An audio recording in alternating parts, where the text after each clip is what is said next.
জয় শ্রীহরি।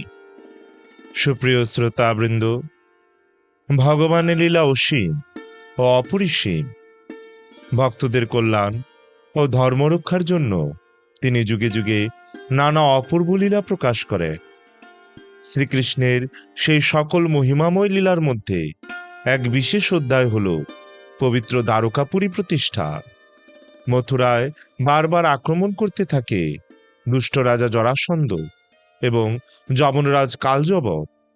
যদুবংশের নিরাপত্তা ও ভক্তদের রক্ষার জন্য শ্রীকৃষ্ণ তার যোগমায়ার দ্বারা সমুদ্রের মাঝে এক অপূর্ব অদ্বিতীয় নগরী প্রতিষ্ঠা করেন। সেই নগরী হল মহিমাময় দ্বারকা ধাম। স্বর্ণমণ্ডিত প্রাসাদ, প্রশস্ত পথ, দেবসম সৌন্দর্যে ভরা সেই নগরী ছিল ভগবানের লীলাক্ষেত্র। সেখানে বসেই শ্রীকৃষ্ণ যদুবংশকে রক্ষা করেন এবং অসংখ্য ঐশ্বর্যময় লীলা প্রকাশ করেন। আজকের এই পাঠে আমরা শুনব কিভাবে ভগবান শ্রীকৃষ্ণ মথুরা ত্যাগ করে সমুদ্রের মাঝে দ্বারকা প্রতিষ্ঠা করলেন এবং যদুবংশকে সেখানে স্থানান্তর করলেন। এই পবিত্র কাহিনী শ্রবণে হৃদয়ে ভক্তি জাগে, মন পবিত্র হয় এবং ভগবানের অসীম করুণা উপলব্ধি করা যায়। আসুন ভক্তিভরে শ্রবণ করি শ্রীমদ্ ভাগবতের এই মহিমান্বিত অধ্যায়। ভাগবত কথার অনুরাগী সকল শ্রোতাবৃন্দকে সশ্রদ্ধ প্রণতি নিবেদন করে এবং শ্রবণ মাত্র পরম মঙ্গল সাধনকারী গ্রন্থরাজ শ্রীমদ্ ভাগবতের বন্দনা করে শুরু করছি ভাগবতের দশম স্কন্ধে 50তম অধ্যায়, শ্রীকৃষ্ণের দ্বারকাপুরী প্রতিষ্ঠা। তাই সবাইকে মনোযোগ সহকারে শ্রবণ করার অনুরোধ রইল। তার আগে অমৃত কাদম্বিনী চ্যানেলটি সাবস্ক্রাইব না করলে এখনই সাবস্ক্রাইব করুন আর নিত্য ভাগবত কথা শ্রবণ করুন। হরি ওম তৎসৎ। নারায়ণম নমস্কৃত্য নরম চৈব নরোত্তমম দেবীম সরস্বতীম ব্যাসম তত জয়মত ধীরে। ওম নমো ভগবতে বাসুদেবায়।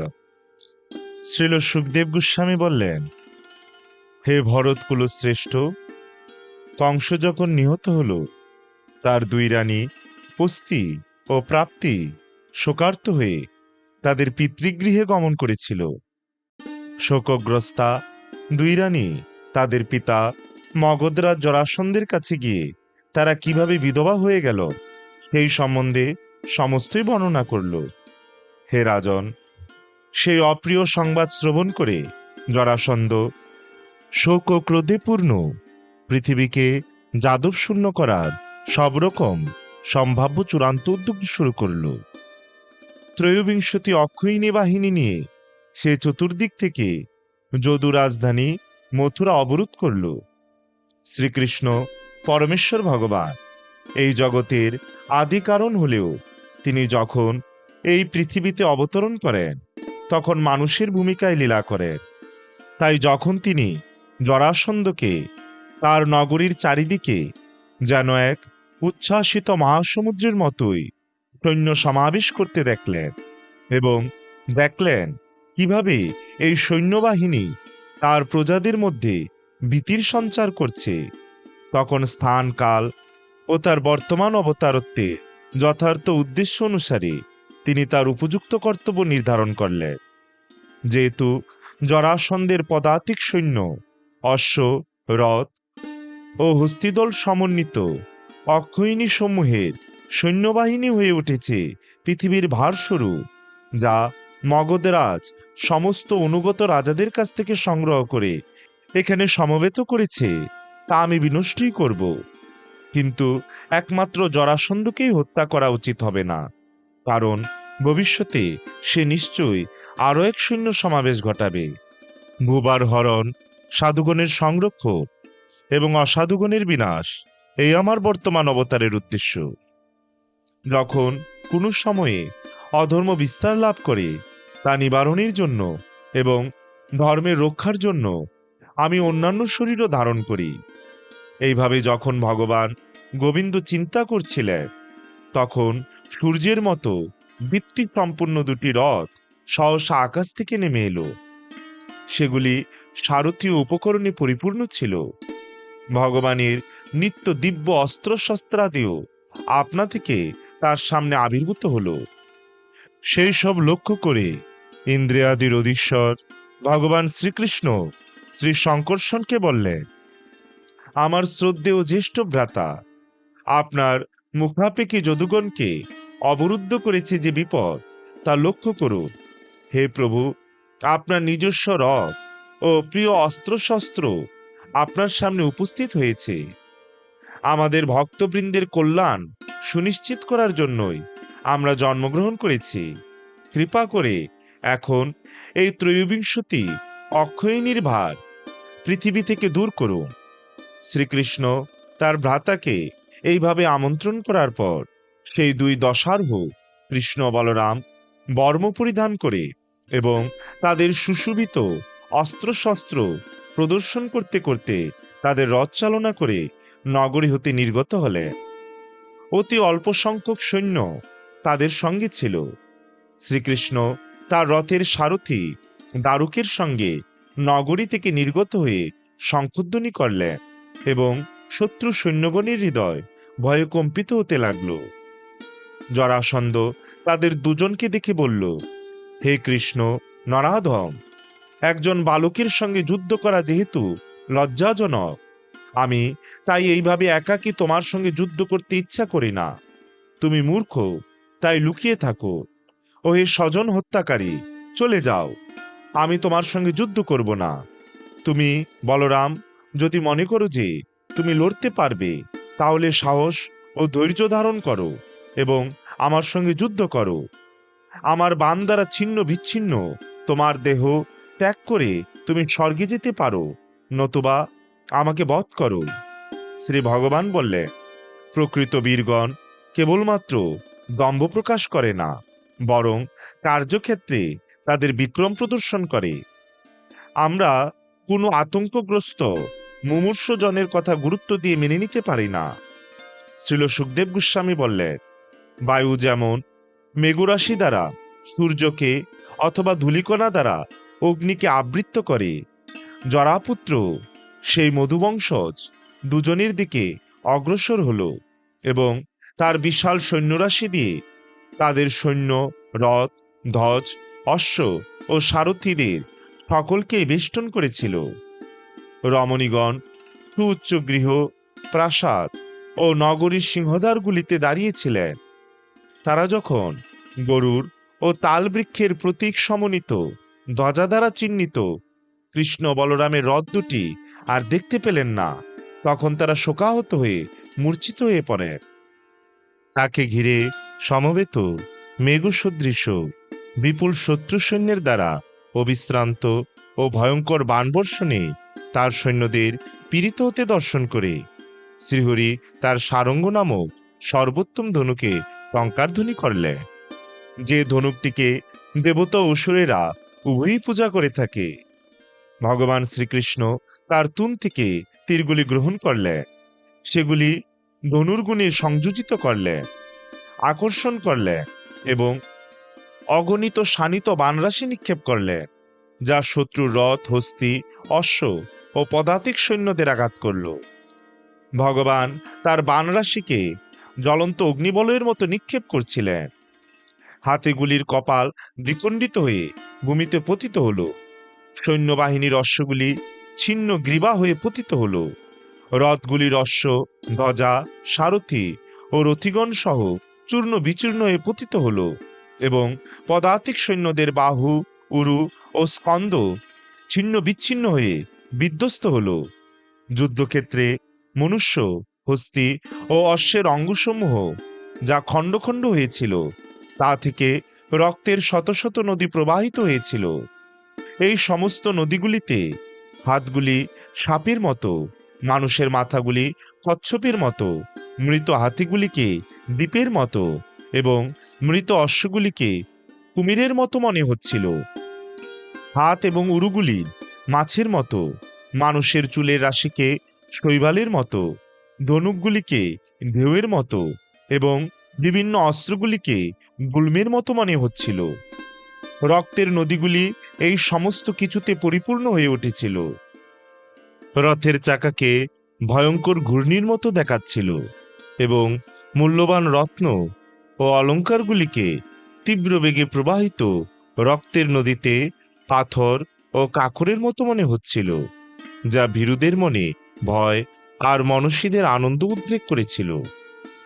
অপরিমেয় ও শক্তিধর শ্রী বলরাম তার মুষল অস্ত্রের আঘাতের দ্বারা মগধেন্দ্রর সৈন্যবাহিনীকে বিনাশ করেছিলেন, এবং যদিও এই বাহিনী ছিল অগাধ ও দুষ্পার সমুদ্রের মতো ভয়ঙ্কর, কিন্তু জগতের ঈশ্বরদয় বসুদেবের দুই পুত্রের কাছে এই যুদ্ধ ছিল কেবল খেলা মাত্র।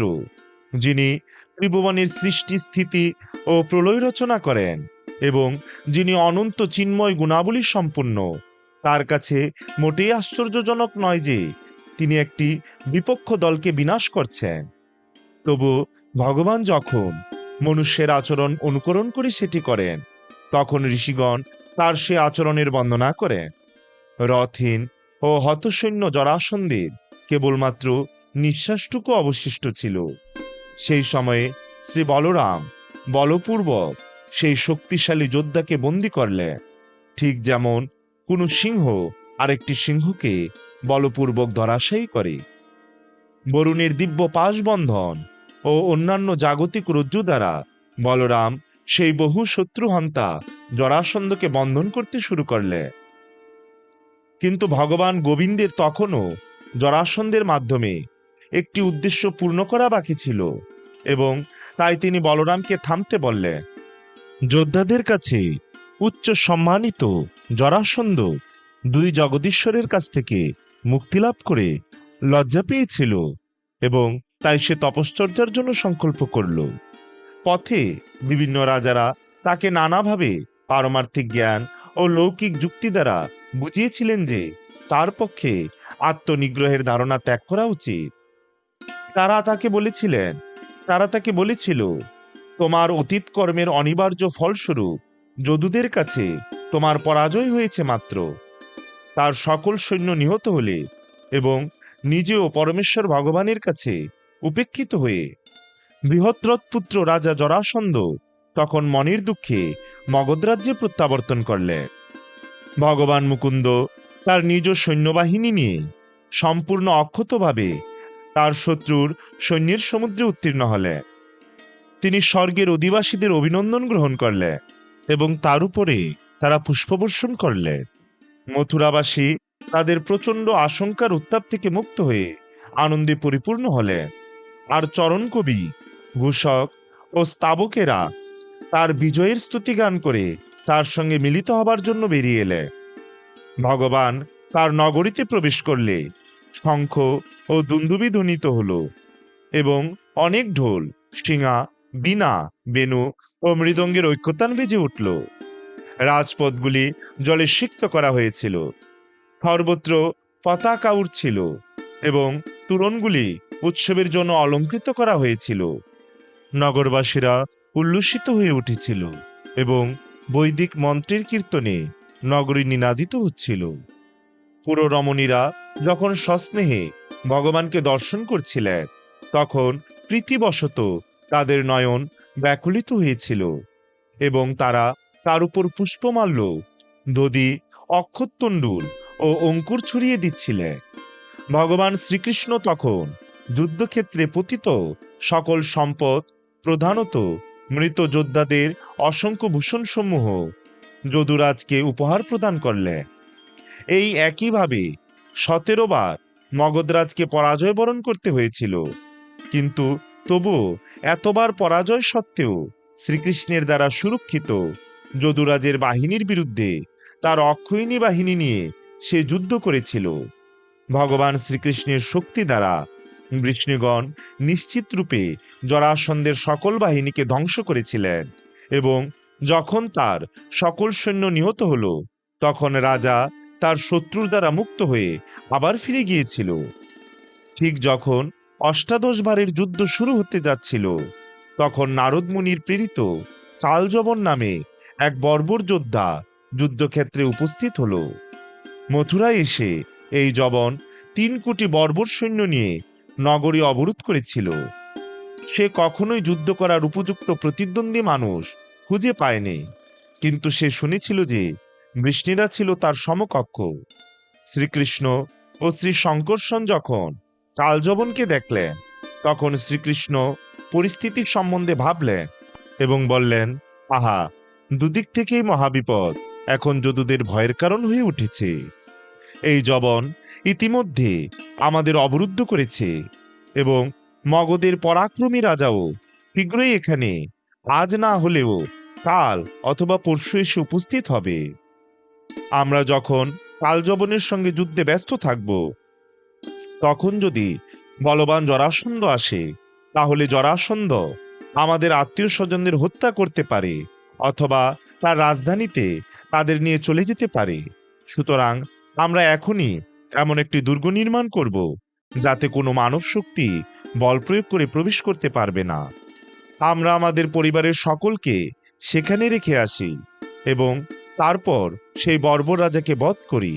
এইভাবে বলরামের সঙ্গে বিষয়টি আলোচনার পর পরমেশ্বর ভগবান সমুদ্রের মধ্যে ১২ যোজন বিস্তৃত একটি দুর্গ প্রস্তুত করলেন। সেই দুর্গের ভিতরে সকল রকম অদ্ভুত বস্তু সমন্বিত একটি নগর নির্মাণ করলেন। সেই নগর নির্মাণে বিশ্বকর্মার বিজ্ঞানসম্মত পূর্ণ জ্ঞান ও স্থাপত্য দক্ষতা পরিলক্ষিত হতো। সেখানে বিস্তীর্ণ বীথিপথ, বাণিজ্য পথ ও প্রশস্ত ভূখণ্ডের উপরে নির্মিত চত্বর থাকত। আর ছিল বিচিত্র উপবন এবং স্বর্গীয় তরুলতা দিয়ে সাজানো বাগান। সুউচ্চ তোরণগুলিতে থাকত স্বর্ণশৃঙ্গ এবং সেগুলির উপরিভাগে স্ফটিক দিয়ে সুসজ্জিত হতো। সুবর্ণমণ্ডিত বাড়িগুলির সামনে সোনার কলস ও শিখরে রত্নখচিত ছাদ থাকত এবং সেগুলির মেঝেতে মূল্যবান মরকতমণি গাঁথা থাকত। বাড়িগুলি ছাড়াও কোষাগার, গুদাম ও সুন্দর অশ্বদের জন্য অশ্বশালা সমস্ত কিছুই রূপা ও পিতলের নির্মিত হয়েছিল। প্রত্যেক আবাসনেই একটি শীর্ষকক্ষ থাকত এবং সেখানকার গৃহদেবতার জন্য একটি মন্দিরও থাকত। সমাজের সকল প্রকার চারিবর্ণের মানুষে পরিপূর্ণ সেই নগরী যদুগণের নাথ শ্রীকৃষ্ণের প্রাসাদটিকে নিয়ে বিশেষভাবে শোভা পেত। দেবরাজ ইন্দ্র শ্রীকৃষ্ণের জন্য সুধর্মা সভাগৃহ নিয়ে এসেছিলেন, যার ভেতরে দাঁড়ালে মানুষ মর্তলোকের কোনো বিধানের অধীন থাকত না। ইন্দ্র পারিজাত বৃক্ষ এনে দিয়েছিলেন। বরুণদেব মনের গতিসম্পন্ন অশ্বগুলি অর্পণ করেছিলেন। সেই অশ্বগুলির কয়েকটি ছিল শুদ্ধ শ্যামবর্ণের, অন্যগুলি শ্বেত শুভ্র। দেবতাদের কোষাধ্যক্ষ কুবের তার ৮টি গূঢ় সম্পদ প্রদান করেছিলেন এবং বিভিন্ন গ্রহের অধিপতিরা প্রত্যেকে তাদের আপন ঐশ্বর্যগুলি অর্পণ করেন।